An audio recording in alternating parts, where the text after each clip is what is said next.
Sim, senhoras e senhores, tudo preparado, história maravilhosa. Heitor, hoje chegou o dia, eu vou contar a tua história. Tamanho é ou não é documento, hein? O que você acha? O que você acha? Tamanho é ou não é documento? Então, prepare o seu coração porque você vai conhecer a história do Ternurinha. Sim, o Heitor ganhou o apelido de Ternurinha. Por que será? Fica comigo, fica na sintonia, você vai amar, você vai se apaixonar por essa história. E, de acordo com os depoimentos de algumas pessoas que já ouviram, é porque essas pessoas se comoveram muito, se emocionaram. E uma delas disse: Paulinho, eu não suportei, eu chorei essa história. Eu acho que você também vai se emocionar. Você vai chorar também. Fica comigo? Antes, um pedido. Visite o canal do Mistério do Paulinho Boa Pessoa. Eu publiquei uma história lá que fala de um homem que foi recusado pelo inferno. Você já pensou? Um sujeito, Afrânio, me contou a dona Sebastiana Gonzaga. Ele morre e o diabo não quis, não? Olha! Vai lá. Paulo, mas como é que eu faço para ouvir as histórias misteriosas? Você coloca assim no YouTube: Paulinho Boa Pessoa, a verdade de cada um. Paulinho Boa Pessoa, a verdade de cada um. E pronto, você dá de cara com o canal dos mistérios do Paulinho Boa Pessoa. Vale a pena, hein? Dá uma chegadinha lá porque vale a pena. Mais um pedido que eu faço para você com todo o amor do mundo: seja membro do nosso canal. Para mim é importantíssimo. E para o YouTube, idem.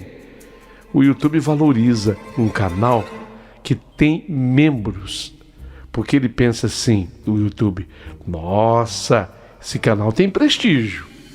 Esse gerador de conteúdo tem gente que gosta mesmo dele e que assina por ele. Você entendeu?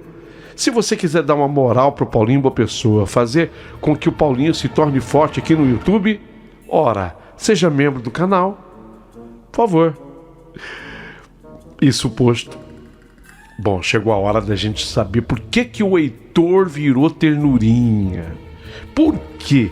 Que história é essa que já fez muita gente chorar? Que história é essa?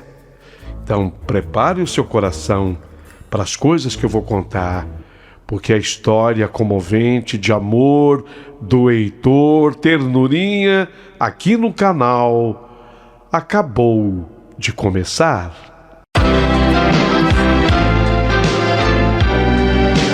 Rádio Emoção, Paulinho Boa Pessoa. A verdade de cada um.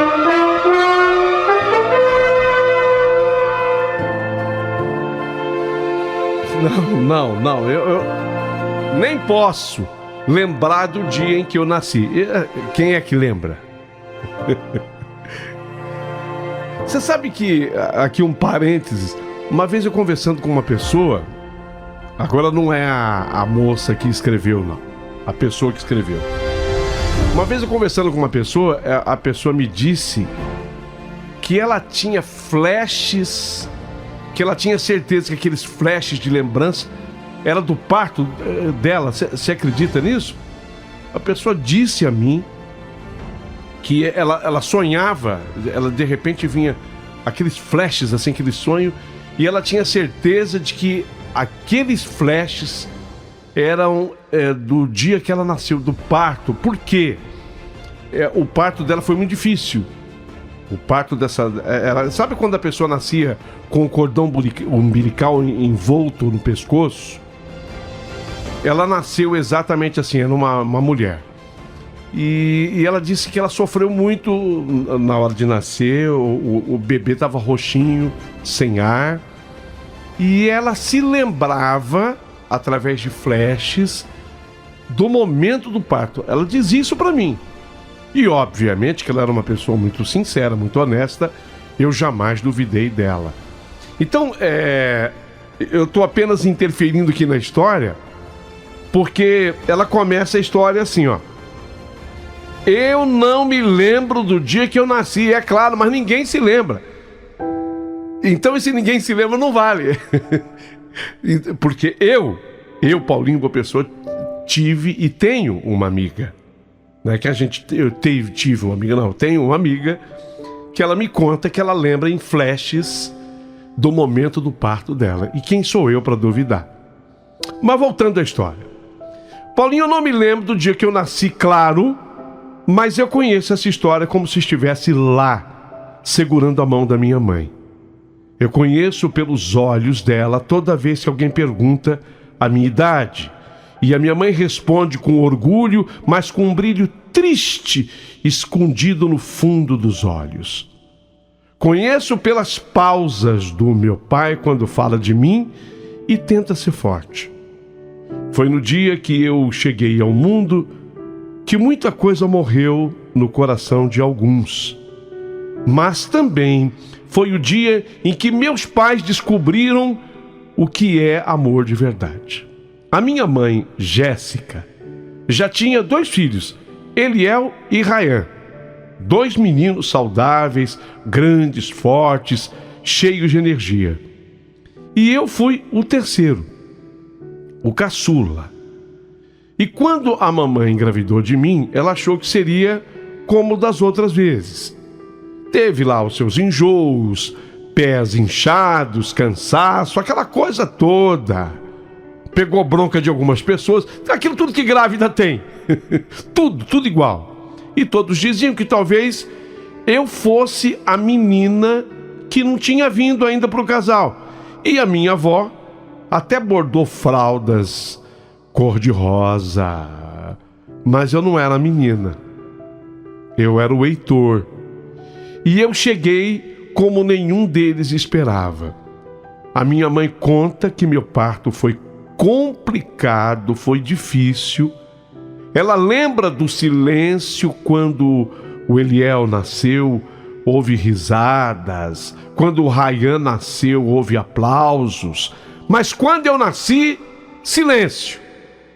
Silêncio, silêncio, silêncio. Que coisa.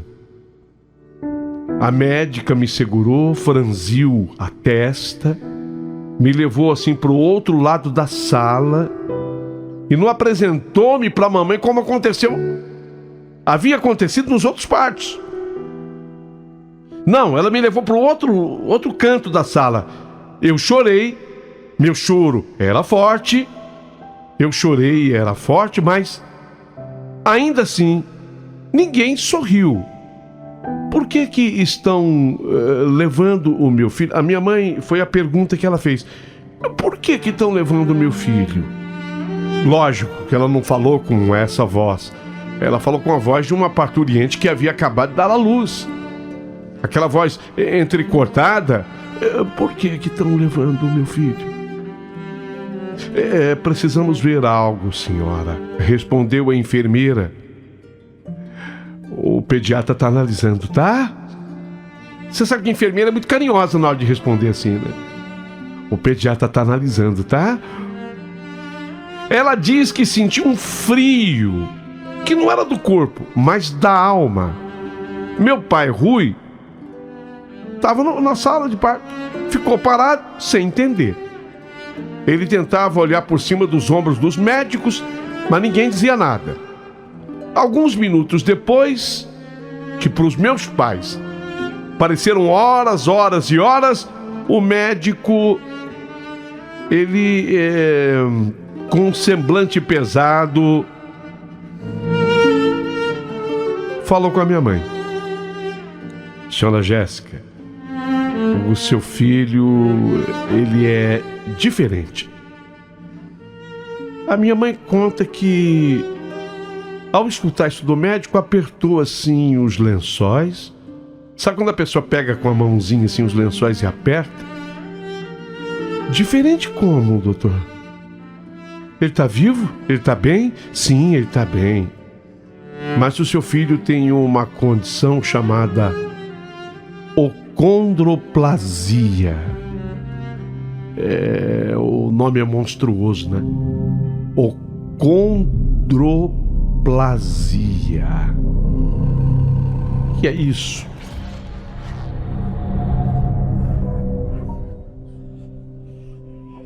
Ou seria acondroplasia? É por aí. Na verdade, essa acondroplasia é um tipo de nanismo. O médico explicando para a mamãe, é um tipo de nanismo. Ele vai ser baixinho. Quando eu digo baixinho, muito baixinho. Os braços e as pernas, os membros, serão curtos. O corpo será um tanto ou quanto desproporcional ao tamanho dos membros, braços e pernas. Meu pai perguntou assim pro médico: e ele vai sofrer? O médico respirou fundo. Fisicamente pode ter alguns desafios, mas vocês sabem, o maior desafio é o mundo. O mundo, a sociedade. O mundo, a sociedade. Aquela frase dita pelo médico nunca mais saiu da cabeça da mamãe e nem do meu pai. O maior sofrimento será o mundo, a sociedade. Eu estava enrolado num pano branco quando me trouxeram para ela. A minha cabeça era maior do que o normal, as minhas perninhas eram curtas. Mas eu me mexia normalmente, eu chorava, eu procurava o colo dela. A minha mãe disse que demorou 5 segundos para entender que eu era diferente. E no 6º segundo, ela disse: foi amor, amor, amor, amor, amor, puro, puro, puro, puro, puro, puro. Eu senti que você, Heitor, precisava ainda de mais amor do que os seus irmãos.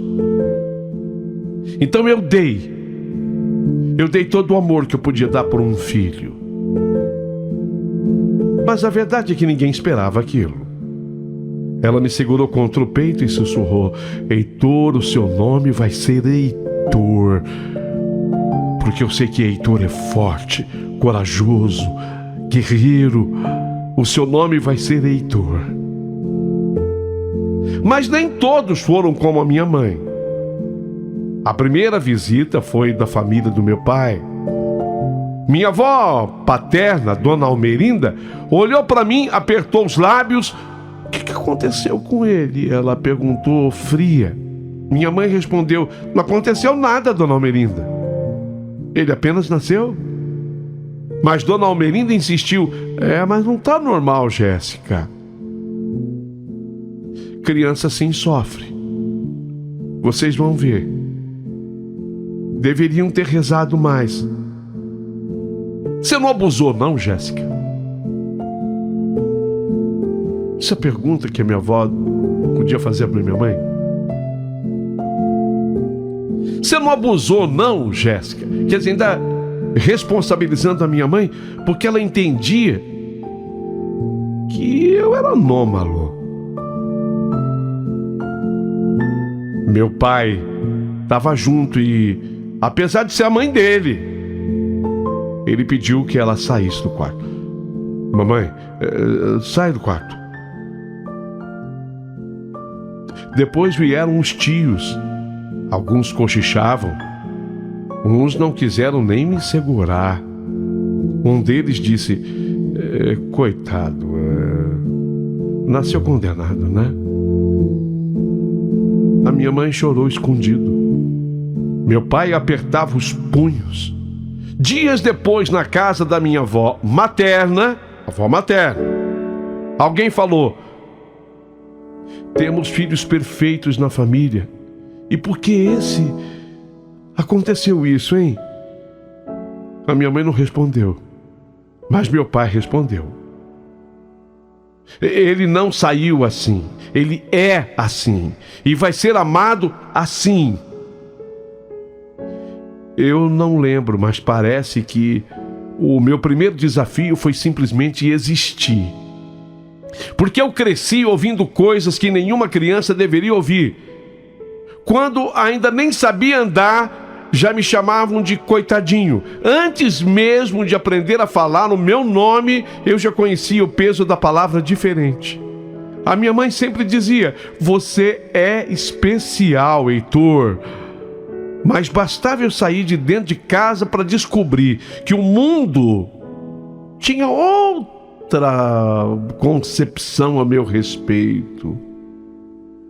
Eu demorei para andar um pouco mais do que os meus irmãos, por exemplo. Enquanto as outras crianças com 1 aninho já correm pela casa, eu mal conseguia ficar de pé sem apoio. As minhas pernas eram curtas e bem tortinhas. Os joelhos se ressentiam do peso do corpo. É desproporcional. Eu caía com facilidade. Eu lembro das palmas do meu pai cada vez que eu conseguia dar um passinho. Vai, Heitor! Coragem, meu guerreiro! Vai, Heitor! Conseguiu, conseguiu! Aí ele batia palmas para mim. Ele gritava como se eu estivesse cruzando uma linha de chegada, que eu fosse um atleta. Conseguiu, conseguiu! Mas a minha avó paterna, Dona Almerinda, ela morava muito perto de casa. Ela murmurava: filho, para que tanta esperança? Pro meu pai ela falava: filho, para que tanta esperança? Ele nunca vai conseguir ser como os outros. Só que minha mãe escutava isso, fechava os olhos e fingia não escutar. Senão não dava nem para conviver. E eram obrigados, a mãe do meu pai, minha avó. Não tem jeito, o grau de parentesco, né? É muito próximo. E outra coisa, minha avó venerava os meus irmãos, a avó paterna. Venerava, cuidava deles, ajudava. Mas comigo, ela não acreditava. E eu percebia no choro da mamãe, à noite, a luta que ela travava sozinha, o medo de não saber como me proteger. Eu devia ter... Agora eu lembro, eu devia ter uns 5 anos quando eu percebi que as pessoas me olhavam diferente. Não era aquele olhar de quem admira, como se olha uma criança nessa idade. Era um olhar curioso, às vezes assustado, às vezes debochado. Olha, mãe, um menino pequenininho, uma garotinha gritou num parquinho. Não aponta, filho. A mãe dela respondeu enquanto me olhava como se eu fosse um erro da natureza. Eu não me entendia direito, mas doía. Eu voltava para perto da minha mãe e agarrava sua saia. Mãe, por que me olham assim? Ela esfregava a minha cabeça e dizia: porque eles ainda não aprenderam a ver com o coração. Eles ainda não aprenderam a ver com amor. Mas mesmo que pequena, a ferida já nascia em mim. Eliel, meu irmão. Rayan, meu irmão. Eles eram meus heróis. Brincavam comigo, às vezes me carregavam nas costas. Tadinho, na inocência deles, meninos ainda. Não, pode deixar, pode deixar. O Heitor eu carrego, porque eu era mais leve. Não, pode deixar. O Heitor eu carrego. Não, eu carrego o Heitor. E lógico, com o tempo eles cresceram. E quando cresceram, começaram a querer ser como os meninos da rua. E os meninos da rua riam de mim. Eu tinha 6 anos quando isso aconteceu pela primeira vez. Eu estava jogando bola. Eu queria jogar, sempre quis. Mas as minhas pernas curtas me faziam tropeçar. Ei, coloca ele no gol! Alguém diz: coloca ele no gol! Ou mascote, né? Mascote de anãozinho. As risadas, até hoje eu escuto. Eu chutei a bola errada, caí, todos riram. Eliel e Rayan riram também. Eles eram crianças, e aí do chão eu escutei o que nunca esqueci. Ah, para, Heitor, você é muito ruim. Parece anão de jardim.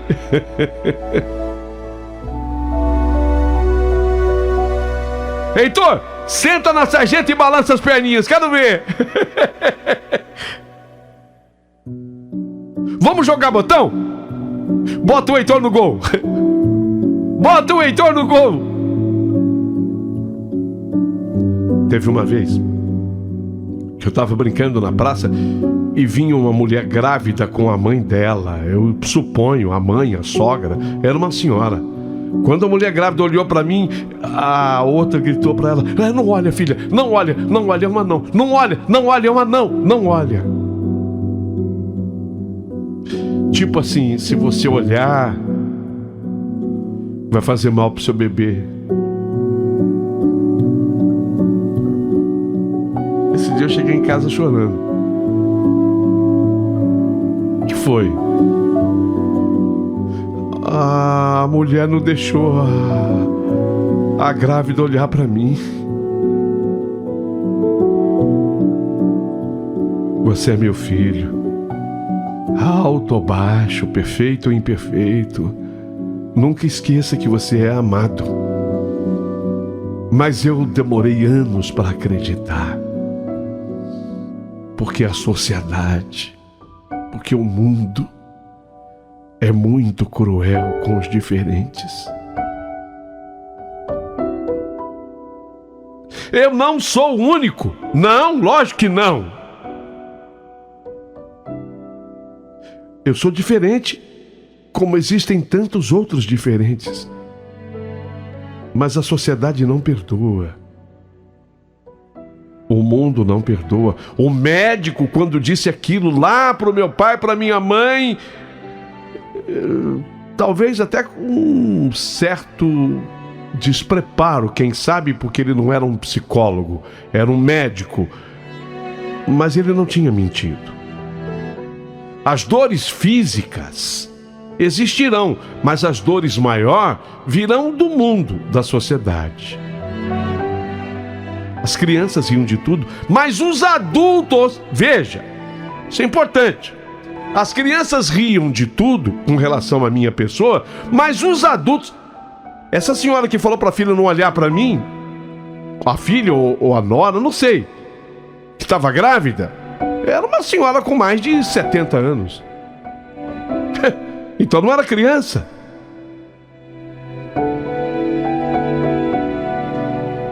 E aí os apelidos: tampinha, mutante, bebê adulto, bonequinho, chaveirinho. Tinha uma menina que gritava no corredor da escola: você acredita em duende? Quando eu chegava, ela perguntava para os outros. Ironia pura. Ela fazia essa pergunta sempre, no corredor, assim, eu chegando, eu ia passar no meio. Ela falava assim para as amigas: você acredita em duende?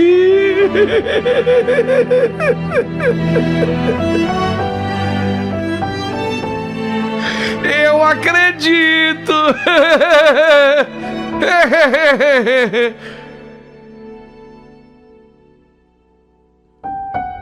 Eu passava rápido e fingia que não era comigo. Teve um dia que eu nunca esqueci também. Uma professora pediu para todos desenharem a si próprios, a si mesmos. As crianças desenharam bonecos altos, com pernas compridas, e eu desenhei como eu era.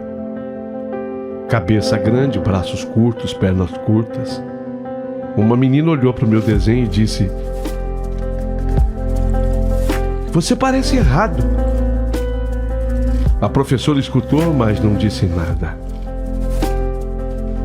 Eu aprendi ali que às vezes o silêncio dos adultos é pior do que as palavras das crianças. Numa noite eu disse baixinho: ô pai, por que eu não nasci grande como todo mundo? Será que um dia eu vou crescer? Meu pai olhou para mim por um tempo, segurando as lágrimas. Você vai crescer sim. Você vai crescer sim, filho. Mas não é só fisicamente. Você vai crescer na alma, no espírito, na inteligência. Porque você veio para ser grande. E Deus também não quis que você se escondesse na multidão. Você vai ser um homem que o mundo vai ter que enxergar. Mas naquele tempo, eu não queria ser visto. Eu só queria ser igual a todo mundo. E dizem que a adolescência é a fase da descoberta. E para mim, foi a fase mais difícil. A fase das despedidas. Eu me despedi da esperança de ser igual. Me despedi do sonho de ser invisível. Me despedi da ideia de que um dia passariam a me ver sem espanto.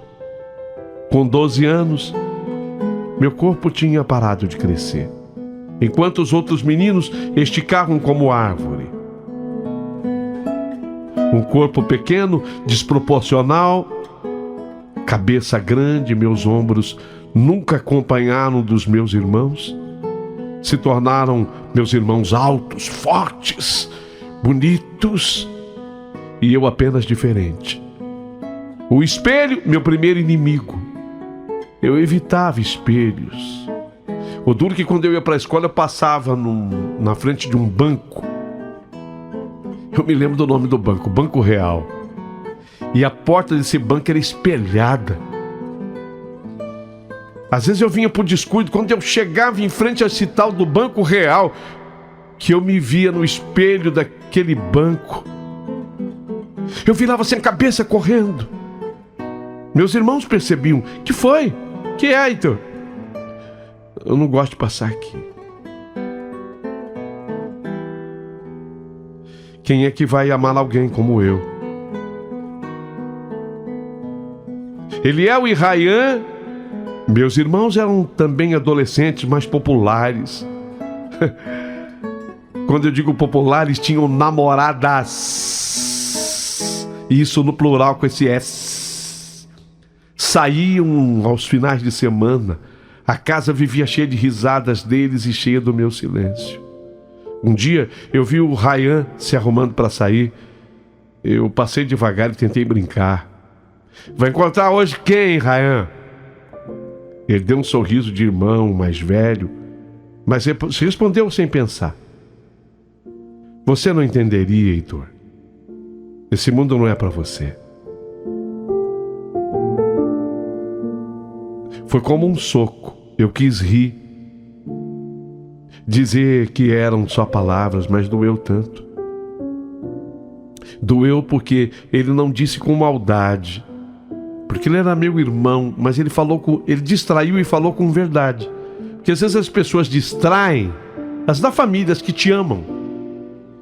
Elas se distraem e falam a verdade para você.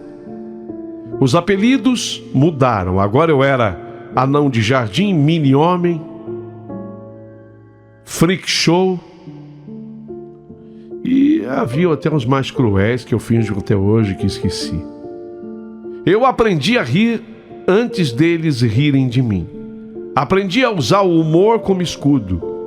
Se eu me chamasse de pequeno, eles não precisariam fazer isso. Se eu brincasse com a minha altura, talvez doesse menos um pouquinho. Mas de noite no quarto, quando as luzes se apagavam, mãe, eu chamava baixinho, ela vinha, não dizia nada, apenas sentava na cama e colocava a minha cabeça no colo dela. E enquanto eu fingia que eu dormia, uma lágrima dela sempre caía na minha testa. Eu tinha 13 anos quando disse a frase que ficou ecoando em casa por meses. Eu não quero mais ir para a escola. Meu pai escutou. A minha mãe largou até o prato. Houve silêncio. O que você falou? Eu não quero mais ir para a escola. Eles me odeiam lá. Eles não me batem, mas me matam. Eles me matam por dentro. E aquele Banco Real também fica bem no caminho. O que tem o Banco Real? Ele é todo espelhado. Meu pai apertou os punhos na mesa. Quem é que tira o sarro em você na escola? Me dá os nomes. Eu vou lá. Eu quero falar com a direção. Não adianta, pai. Todo mundo. Todo mundo quem? Não acredito que seja todo mundo. Minha mãe chorou, meu pai saiu. Acho que foi chorar escondido e depois voltou e disse: filho, você é a minha maior coragem. Volta para a escola. O mundo não pode te vencer. Desvia do Banco Real, passa na outra calçada.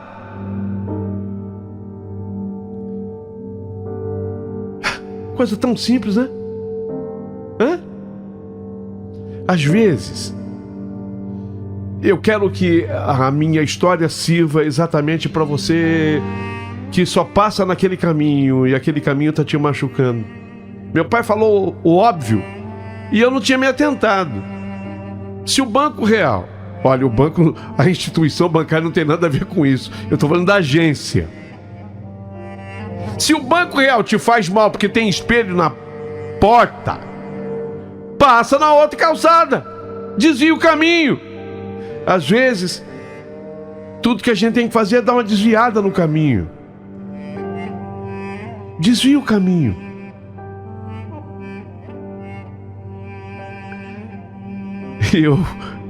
E eu não saí da escola porque meus pais não deixavam. E quer saber de uma coisa? Eu comecei a passar do outro lado da calçada. Eu não passava mais em frente ao banco espelhado. E foi por essa época, mais ou menos, 14 anos, por aí, que um médico falou sobre um tratamento com hormônios, sobre cirurgias que talvez me ajudasse a ganhar alguns centímetros. Interessa?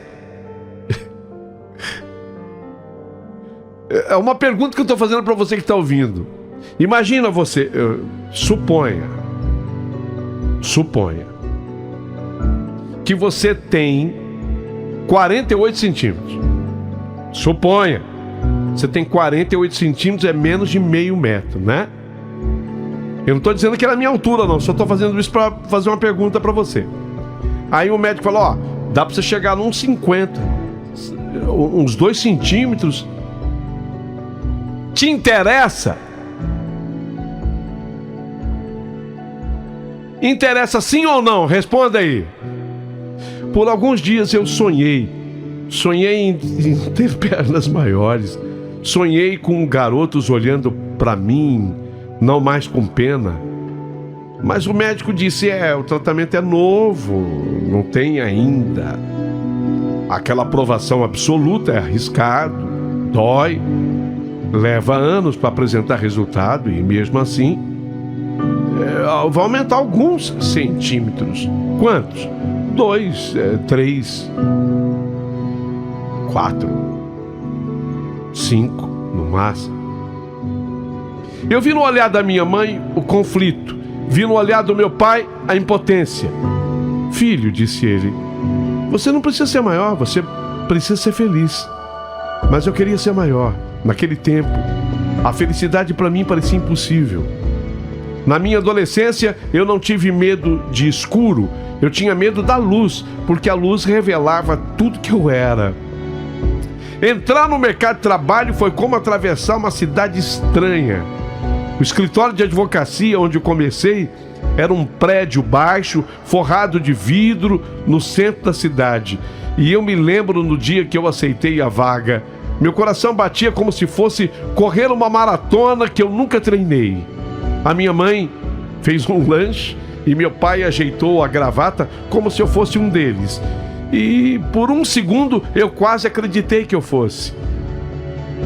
No primeiro dia atravessei aquele corredor com pasta na mão e senti logo os olhares. Não diretos, não tinham que ser diretos, eram pequenas pausas de atenção, sobrancelhas que se erguiam e conversas que cessavam quando eu passava. Era o mesmo mundo que eu já conhecia, mas com ar-condicionado, calendários caros na parede. O escritório era grande, bonito, organizado, aquela cadeira de rodinhas. Caramba, eu vou sentar nessa cadeira e minhas pernas não vão alcançar o chão. Vão rir. E se eu abaixar? É cadeira de abaixar. Aí eu não alcanço a mesa. Dá pra entender o conflito? Eu falo assim, hoje meio rindo de tudo, mas dá pra entender? Dá, né? Pois dava trabalho. Era um trabalho minucioso, às vezes monótono. Eu aprendi a gostar daquele trabalho, havia ordem nas pastas, ali uma sequência fazia sentido, diferente da vida lá fora. No começo eu ouvia coisas também lá, nada agressivo demais, advogados, mas o suficiente, sempre tem um estirador de sarro. Vai pro arquivo, Heitor, você já sabe o caminho. Deixa que eu ligo para ela. Você queima a linha. Era um tom paternalista que eu já conhecia em casa, só que agora vinha embrulhado de cúpulas e prazos. Eu trabalhava com empenho. Seu Augusto, sócio, ele era o sênior. Ele costumava passar na sala de protocolo e me olhar como quem avalia... sei lá... Tá indo bem? Nunca falou mal. Mas também nunca me elogiou em público. Quando um processo saía perfeito, a fama ia para o advogado que assinava o processo, mesmo sabendo que quem organizou tudo fui eu. Eu comecei a ser bom na tal da digitação, datilografia num momento e depois digitação no outro. Aprendi a esconder o que me incomodava para não virar munição para aquele povo. Eu comecei a obter no trabalho pequenas vitórias. Um juiz que não pediu complementação porque a papelada estava impecável. Nossa, doutor, parabéns. Parabéns. Eu nunca vi uma petição tão bem feita. Cada detalhe era uma nota silenciosa que eu escutava. Porque esse elogio feito do juiz para o advogado chegou até mim. Caramba! Vou te falar, Heitor, eu recebi um elogio do juiz e eu falei, meritíssimo, eu até agradeço. Mas isso é de um companheiro. Eu imaginei o que ele teria dito para o juiz. Mas isso é de um companheiro que preparou, que fez. O nome dele é Heitor. Marilza. A Marilza entrou para trabalhar lá. Entrou num dia de chuva miúda, um desses dias em que a cidade ficava lavada e cinzenta. Ela era estagiária, advogada. A cara da primavera. Ela entrou no escritório que cheirava a café forte e excesso de trabalho. Chegou com uma pasta grande, preta, bonita, imponente. Logo no começo deu para ver que era o primeiro emprego da Marilza. Mãos tremiam a abrir o computador. Já agora os computadores, folhas amassadas, um salto vacilava no carpete liso do escritório. Ela sorriu quando entrou, um sorriso tímido. E a secretária ao lado dela deu um tapinha nas costas, tipo, vai que é tua, menina. Marilza foi apresentada ao fluxo. A gerente falou rápido, nomes, senhas, sistemas, e quando lhe passaram pela primeira vez a pilha de processos para separar, ela ficou parada com um olhar que dizia, e agora, o que eu faço com isso? Porque aquele monte... Vocês já viram um processo? Vocês já viram um processo? Tem processo, olha, tem processos com muito mais de 1.000, 2.000, 3.000, 4.000, 5.000 páginas. Não estou exagerando, não. Ela falou, e agora? Eu a vi abrir a primeira gaveta do arquivo e travar. O índice parecia inglês antigo para ela. Ouvi alguém pensar alto sem maldade. Vai dar trabalho. E foi isso que me fez chegar até ela. Quer ajuda, Marilza? Quer que eu te mostre? Talvez fosse só a minha natureza. Talvez fosse porque eu via nela uma ansiedade que eu reconhecia. O medo de não ser completamente aceita ali.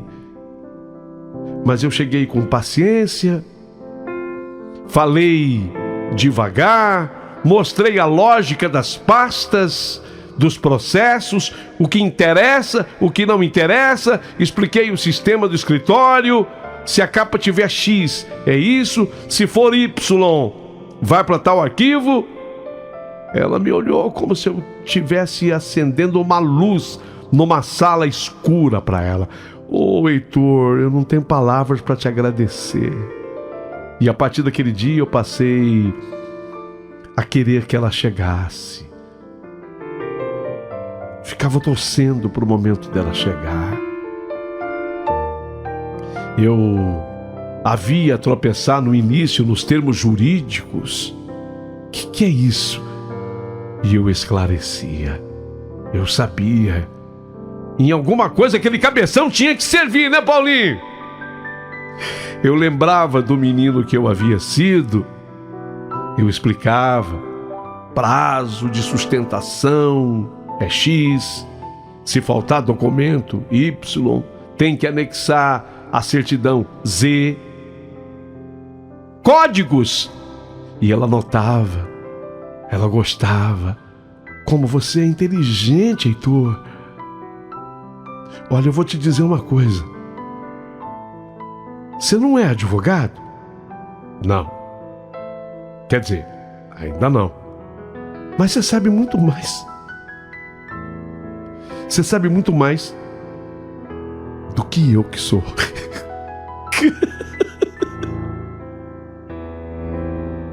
Eu ficava orgulhoso.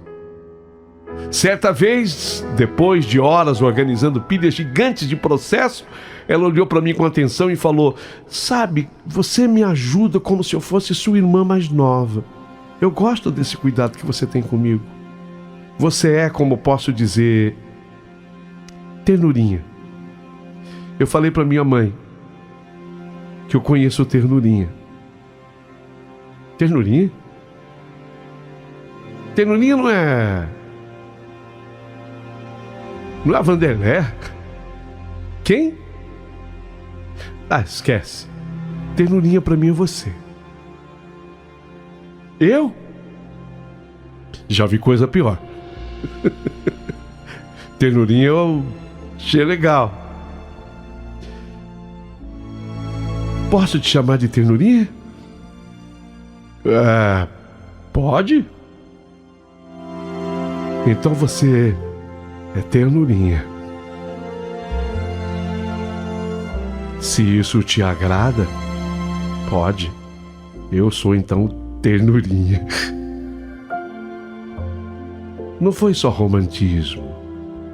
Marilza também trouxe à tona o lado competente que havia cultivado em silêncio.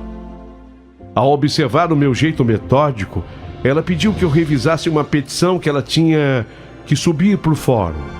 Era uma matéria importante para ela. A primeira vez que ela apareceria como redatora.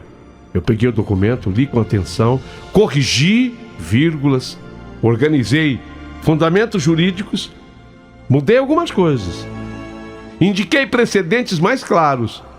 E quando a petição foi protocolada e não voltou com exigência, ela veio até mim com os olhos brilhando. Ternurinha, ternurinha, você salvou meu dia, ternurinha. E ela me deu um beijo. Um beijo assim, um beijo que eu falo é na face, na bochecha. Mas foi um beijo dado com verdade. Dado com muito carinho.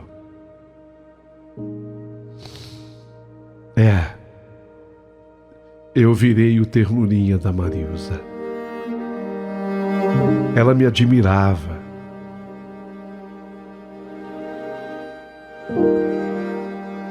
Ela deixou bilhetinhos para mim. Bilhetinhos em que ela dizia assim: para minha ternurinha, com todo carinho e agradecimento, Marilza. Mas começou a acontecer um problema que eu tinha medo dele, porque eu amava encontrar com a Marilza e eu lamentava quando chegava sábado e domingo, porque eu não ia para o escritório.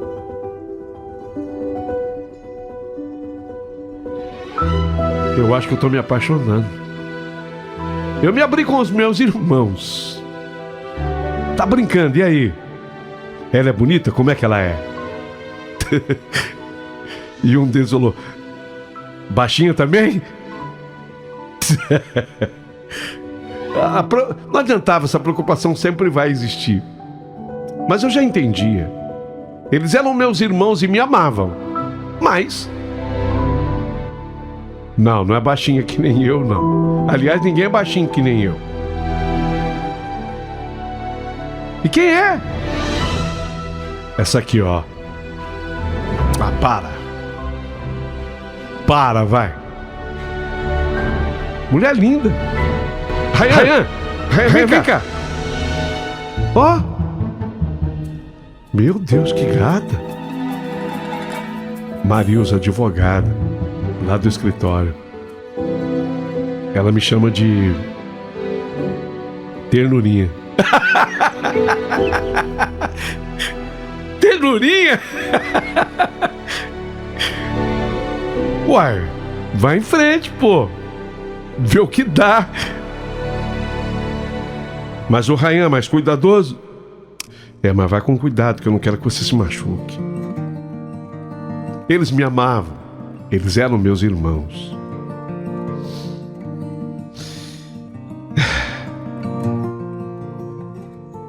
Eu tinha que enfrentar. Então, num desses dias, ao fecharmos o expediente, eu estava pensando num jeito de me aproximar mais da Marilza. Mas foi ela que segurou minha mão por um segundo a mais quando eu entreguei uma pilha de documentos para ela. Não foi nada demais, só um aperto de mão casual. Mas meu coração que aprendeu a se proteger com muros, sentiu que uma porta se escancarava pela primeira vez em muito tempo. Quase que eu falei. Quase que eu aproveitei o gancho. Naquela noite, quando eu voltei para casa, eu esperava encontrar meus irmãos, mas eles não estavam. Então sabe por que eu contei? Pro meu pai e pra minha mãe. Contei para eles. Tem uma advogada lá no escritório, a Marilza. Ela é linda. Depois eu mostro a foto, pai. Mostro a foto, mãe. Ela me chama de ternurinha. E hoje ela segurou a minha mão de um jeito e me olhou de uma forma. Quase que eu falei de amor para ela. E por que você não falou? Sei lá, mãe. E aí disse o meu pai: Heitor, você merece ser amado com verdade. Vou repetir. Não se diminua. Diminuir mais, pai. Presta atenção, então, agora não é hora de brincadeira. Não se diminua, porque você merece ser amado de verdade. E eu adormeci com esta frase do meu pai se repetindo em eco: Heitor, você merece ser amado de verdade. Eu estava apaixonado. E eu comecei a enfiar na cabeça que ela correspondia. 2 sábados depois,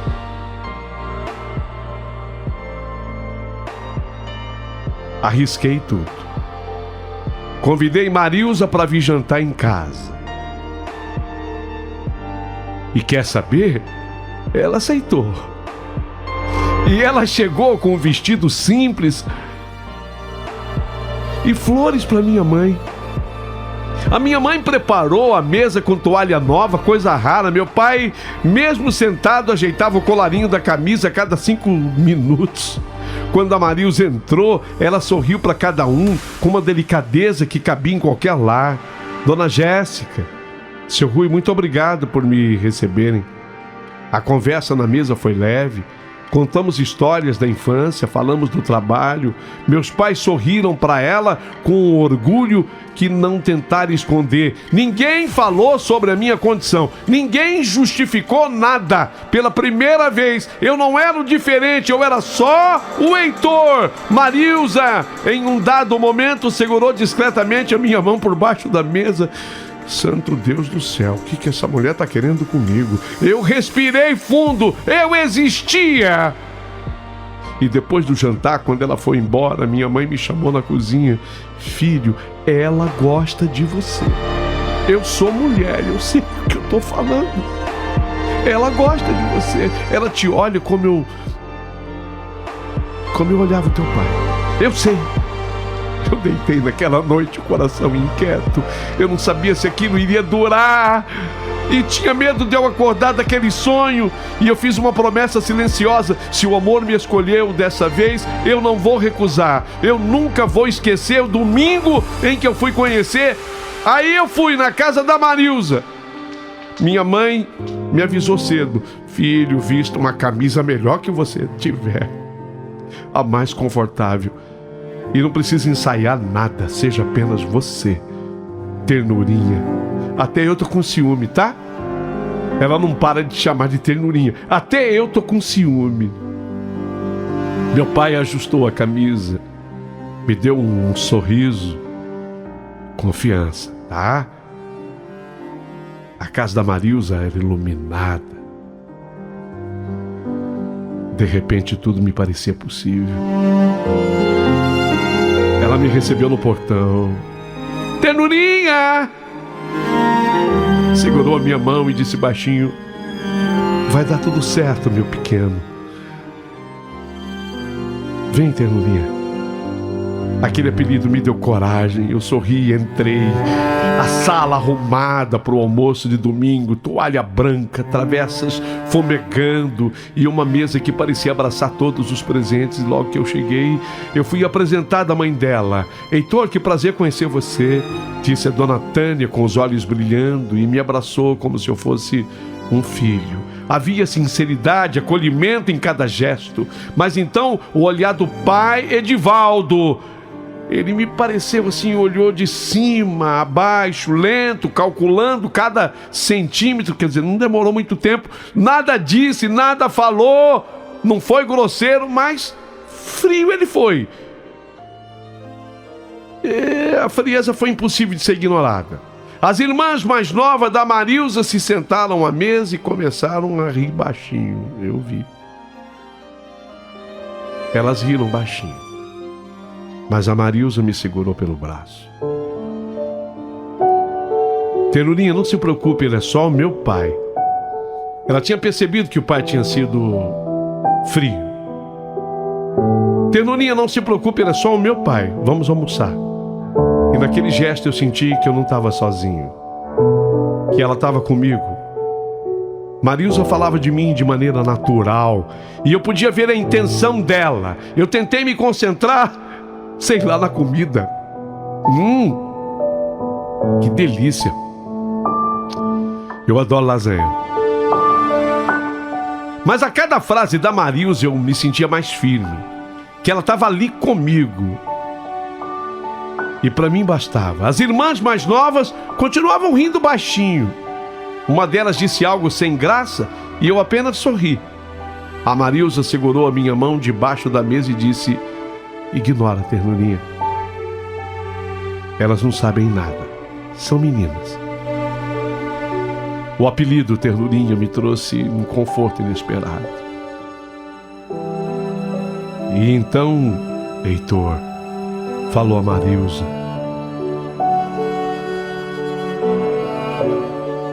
Gostou mesmo da comida? Lógico, uma delícia. Quando o almoço terminou, Marilza e eu fomos até a sala. Eu sei que não foi fácil, mas foi incrível. E disse com sinceridade: Tenulinha, te convidei porque diante da minha família eu quero falar que para mim você é perfeito do jeito que você é. Você é... bom, o meu ternurinha. Eu senti meu peito aquecer. Olhei para trás e vi o senhor Edivaldo no corredor ainda observando, mas sem falar nada. Talvez ele nunca diga nada, eu pensei, mas não importava porque a Marilza me via. E isso era o bastante. Nunca duvide, viu, ternurinha? Eles podem não entender agora, mas nós entendemos.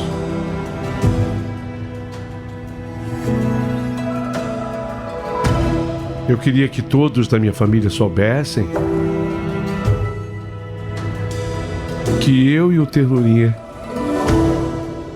Quer que eu fale ou você fala, Ternurinha? Ah, já que você começou, Marilza, agora completa. Eu nem sabia o que ela ia falar. Nós somos namorados.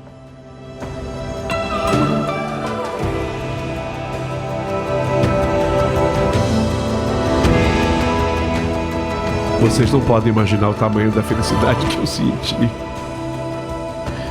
Vocês não podem imaginar o tamanho da felicidade que eu senti.